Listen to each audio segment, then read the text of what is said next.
See, when we're discussing the market bottom, we'll have to rely a lot on technicals, right? And that's where you'll have to look at that where we stand in terms of the technicals. Yesterday's bounce on expected lines. What happens after that, I think, is what we need to look at. Now, how do you establish whether we have a trading bottom in place or not? And what are the technical indicators?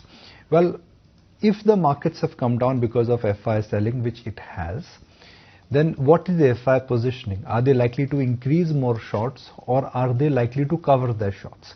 If the China trade is reversing, and given the fact that FIs have been on some kind of an rampage in terms of selling the market down, well, the logic to sell market further may obviously get reduced. So the first sign of recovery could really come from what FIs would do, not only in the FNO market, not only in the cash market, but in the FNO market.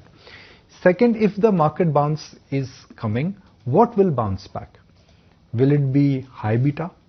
Will it be PSUs? Will it be good old defensives as market will continue to migrate into defensives? Let's understand that. I see the following happening. I see the retail dominated stocks taking a back seat.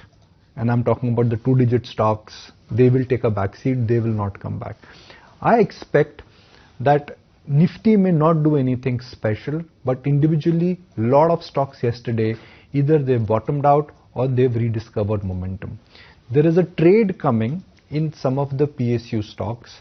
However, I think the real market, in a sense, so rather than chasing the stocks now, I guess one needs to look at news in and around earnings season. That's the time you start buying.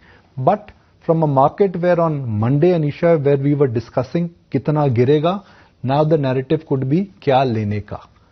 How much markets will fall versus what to buy, and I think that is the narrative. So I'll say it again, I don't think the retail dominated patronized stocks, the Vodafones and the Suzlons of the world, they will come back in a hurry.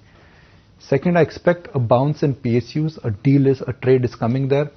Third, I expect that the market, Nifty may not do anything special, but individually in and around earnings season, you need to then time yourself smartly so that you can get an extra advantage of market volatility. Buy the market on a bad day, buy in and around bad news. I think there are a lot of individual stocks where I think the bottom formation has already started, because the world is looking strikingly different than what it was last week versus Monday versus Wednesday. There comes a time when your heart calls for you to arise. Plant your feet solid into the ground. Decide your own limits, and then break right through them. Become something more. It's my time to rise.